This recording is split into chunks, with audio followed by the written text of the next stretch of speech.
Hello guys, bersama saya lagi dalam Alright Napa Channel. Apa yang berlaku di Dewan Rakyat sebentar tadi, sahabat-sahabat semua, ialah berkaitan dengan soalan yang dikemukakan oleh ahli parlimen daripada Parti PAS ini. Kalau kita lihat soalan ini sudah berulang kali ditanyakan. Ya, YB Hana pun sudah menjawabnya sebelum ini, sahabat-sahabat semua. Namun yang menjadi pertanyaan di dalam kepala otak saya ini, adakah ahli-ahli parlimen daripada Parti PAS ini sengaja menimbulkan isu ini hanya kerana mahu menampakkan mereka lah hero, terpaling sayang kepada rakyat dan sebagainya? Atau adakah mereka ini sudah hilang ingatan, lupa yang soalan ini sudah ditanyakan sebelum ini? Dan kalau saya tidak silap, orang yang bertanya itu juga orang yang sama, sahabat semua.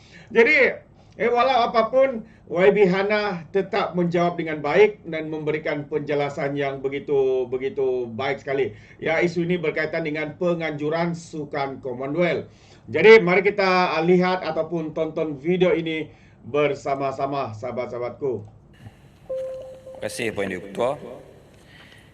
Minta Menteri Belia dan Sukan menyatakan apakah pendirian kerajaan terhadap tawaran Malaysia untuk menjadi tuan rumah Sukan Commonwealth 2026. Ekoran Victoria Australia menarik diri daripada menjadi tuan rumah tahun lalu berikutan peningkatan kos penganjuran daripada AUD 2.6 bilion menyamai RM8.09 bilion kepada AUD 7 bilion menyamai RM21.78 bilion dengan mengambil kira keadaan ekonomi negara semasa dan kebajikan rakyat. Terima kasih. Puan Yang di-Pertua, Yang Berhormat Alostar bertanya apakah pendirian kerajaan terhadap tawaran Malaysia menjadi tuan rumah Sukan Commonwealth 2026, ekoran penarikan diri Australia menjadi tuan rumah. Seperti semua sedia maklum, Persekutuan Sukan Commonwealth (CGF) telah membuat tawaran kepada Malaysia untuk menjadi tuan rumah Sukan Commonwealth 2026 dan turut menawarkan grant bantuan berjumlah 100 juta pound, iaitu anggaran RM603 juta bagi tujuan penganjuran itu. Perkara ini telah dijawab oleh saya beberapa kali dalam Dewan ini sejak minggu lepas bahawa Jemaah Menteri akan meneliti perkara ini dalam mesyuarat Jemaah Menteri esok. Namun, soalan ini masih diangkat dan naik. Jadi, sama ada kerajaan bersetuju atau tidak menjadi tuan rumah tamasya sukan ketiga terbesar dunia ini, ia perlukan perincian yang teliti dan tidak boleh diputuskan sambil lewa sahaja. Baiklah, setakat ini pendirian kerajaan persekutuan belum diketahui, tetapi saya boleh nyatakan pandangan Kementerian Belia dan Sukan setakat ini. Pertama, apa yang pasti, KBS sentiasa meletakkan kepentingan rakyat sebagai keutamaan nombor satu. Tidak akan sama sekali membazirkan wang pembayar cukai jika pun bersedia untuk menganjurkannya. Kita akan memastikan pendekatan konservatif diambil setiap kali ianya melibatkan duit rakyat. Jika kerajaan bersetuju untuk melaksanakannya, KBS mencadangkan perbelanjaan tidak melebihi grant yang diberikan oleh CGF. Okey. Mengambil kira wang pembayar cukai iaitu wang rakyat jika terpaksa digunakan, mungkin pilihan terbaik yang akan diambil oleh kerajaan ialah untuk tidak menganjurkannya. Yang ini kita kena tunggu dulu keputusan Kabinet.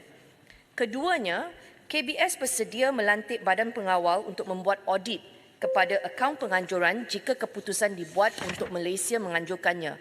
Ini mengambil kira semua feedback yang kita telah teliti sejak minggu lepas, semua berita, pandangan Olympians, pandangan tokoh-tokoh dulu yang menganjurkan, semua memberi pandangan mereka dan kita telah membaca. Paling utama ialah kementerian mahu memastikan tata kelola yang betul diikuti, pengurusan kewangan yang telus, segala kos dan belanja direkodkan dengan teratur supaya akaun penganjuran boleh ditutup dengan pantas dan baik. Akhir kata, kementerian tidak mahu sama sekali mendahului perbincangan berkaitan perkara ini di mesyuarat Jemaah Menteri yang akan dijadwalkan berlangsung esok. Saya percaya keputusan yang bakal diambil oleh Jemaah Menteri akan mengutamakan kepentingan negara tanpa membelakangkan rakyat selari dengan agenda utama kerajaan madani. Itu sahaja. Terima kasih. Alostar. Terima kasih Puan Yang di-Pertua. Terima kasih Yang Berhormat Menteri. Saya hargai pendirian kementerian untuk mengutamakan rakyat dan memang itulah yang saya rasa kita patut suarakan sebelum Kabinet buat keputusan. Untuk rekod, Sukom 98, rugi RM11.6 juta. Saya yakin Yang Berhormat Menteri sedia maklum perkara ini. Dan akaun Sukom 98 itu hanya ditutup 13 tahun selepas penganjuran Sukom. Kerana ada 23 kes tuntutan mahkamah, ada 15 penghakiman, semuanya berkaitan isu bayar hutang dan minta untuk dijelaskan hutang. Birmingham, muflis selepas jadi tuan rumah.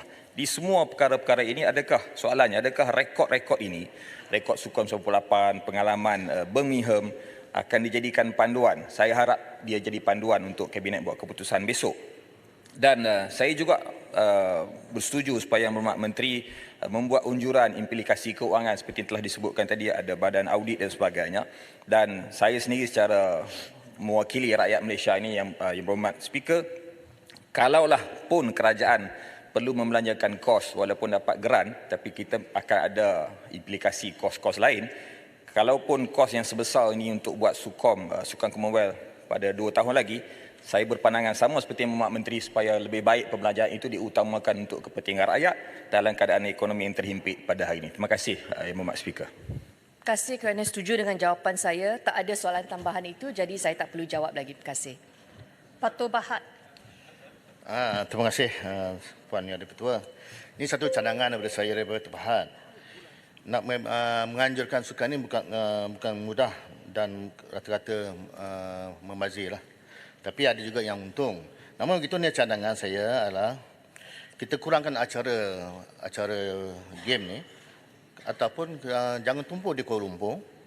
Dan data terkini dari Pusat Maklumat Harta Tanah Negara NAPIK pada 2022 mencatatkan lebih 27,000 rumah dah siap tapi tak terjual, yang kosnya lebih kurang 18 bilion.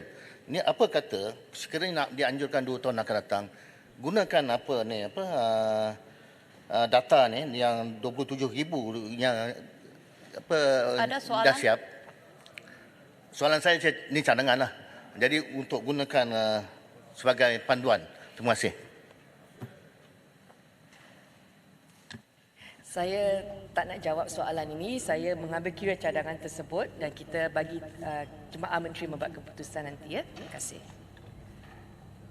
Tuan Menteri Bina. Itu dia sahabat semua. Memang bijak ya.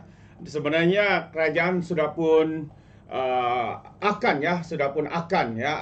membincangkan perkara ini ya di mesyuarat kabinet pada hari esok. Tapi pihak pembangkang ini demi untuk menunjukkan keprihatinan mereka, kononnya ya, mereka memberikan soalan yang berulang berkali-kali ini dijawab dengan tenang, dengan penuh detail bahawa belum ada keputusan.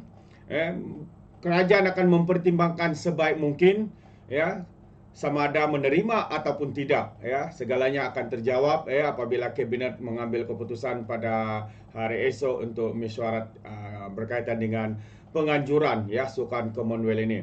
Jadi apapun keputusan sebenarnya bagi kita, bagi rakyat, kita mengharapkan kerajaan mengambil keputusan yang terbaik ya, bukan semata-mata untuk menganjurkan sukan ini, tapi banyak perkara ya, aspek yang harus dinilai, terutamanya kebajikan rakyat, bajet negara yang kita tahu begitu keras, tidak berapa baik dengan hutang yang begitu besar. Baru-baru ini kita dimaklumkan oleh Menteri Kewangan 2, kita membayar sebanyak 48 bilion kalau saya tidak silap ya, untuk tahun sebelum hutang 1.5 trilion itu. Jadi kerajaan harus berwaspada ataupun berhati-hati dalam segala jenis perbelanjaan. Itu sedikit pandangan saya lah. Jadi bagaimana dengan anda sahabat semua? Kiranya anda setuju atau tidak, mungkin anda boleh berikan komen di dalam ruangan komen. Terima kasih, izinkan saya untuk mengundurkan diri. Dan seperti biasa, peribahasa mengatakan, tak apapun kangkap, 2 tahun keinginan. Dalam bahasa Melayanya, tepuk dada, tanya selera. Sekian sahaja daripada Alright Nampak Channel. Kita berjumpa lagi. Bye-bye.